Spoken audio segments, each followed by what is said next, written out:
यातून आम्ही अत्यंत खंबीरपणे उभे आहोत. आमच्या जीवनातला संघर्ष कधी संपला नाही.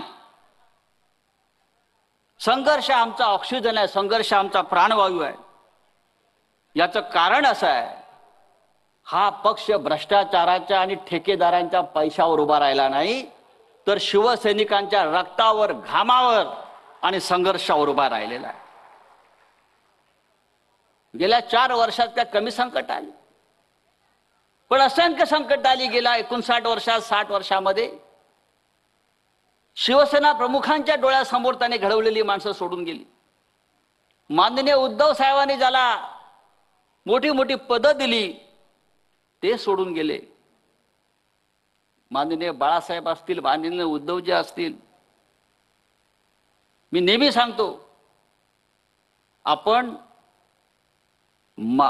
माकडांची माणसं केली. ठाकरेंनी माणसांची माकडं केली. त्या माणसांना माकडांची माणसं केली. त्या माणसांना सरदार सुद्धा आपणच बनवलं आणि त्या सरदाराने आमच्या पाठीमध्ये घाव घातलेले आहे. हे आम्ही सातत्याने पाहतो.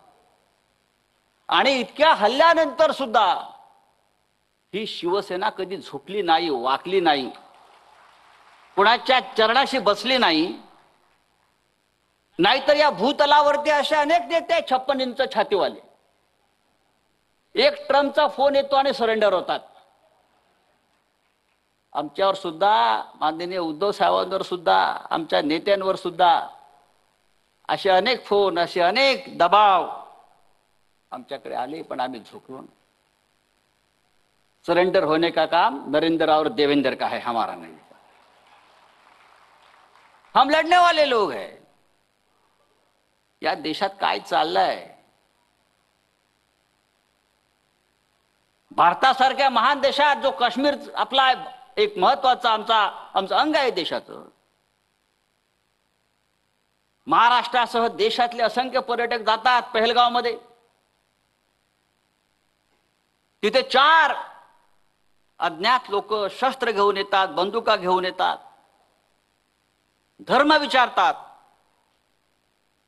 आणि धर्म विचारून आमच्या 26 माय भगिनींचं माथ्यावरचं कुंकू पुसतात, सिंदूर उजाड करतात. अख्ख्या देशामध्ये हलकल्लोळ माजतो, हाहाकार माजतो, आक्रोश होतो.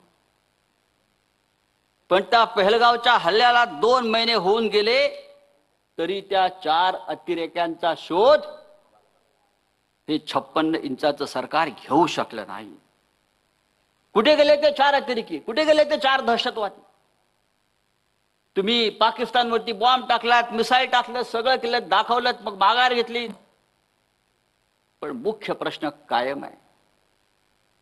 ते 4 अतिरेकी ज्यांनी आमच्या माय भगिनींचं कुंकू पुसलं, ते जमिनीत गडप झाले, हवेत अदृश्य झाले, आकाशात गेले, पाताळात गेले. गेले कुठे याचा शोध या देशाच्या गृहमंत्र्यांना अजून घेता आला नाही. आणि तुम्ही आम्हाला शौर्याच्या आणि राष्ट्रभक्तीच्या गोष्टी सांगता कशा? का उद्धव साहेबांचं मला अभिनंदन करायचं आहे. ऑपरेशन सिंदूर सुरू झालं, देशावर हल्ला झाला. उद्धवजींनी सगळ्यांना आम्हाला सांगितलं, खासदारांना सांगितलं, नेत्यांना सांगितलं, हा देशावरचा हल्ला आहे, हे देशावरचं संकट आहे. आपल्यातले सगळे मतभेद विसरून सरकार जी कारवाई करते आहे, जी कृती करते आहे, आपण त्यांच्या मागे ठामपणे उभं राहायला पाहिजे. हीच आपली राष्ट्रभक्ती आहे. आणि आम्ही सगळे त्या पद्धतीनं काम करायला लागलो. पण राजकारण कोणी सुरू केलं या हल्ल्याचं? तर भारतीय जनता पक्षानं सुरू केलं.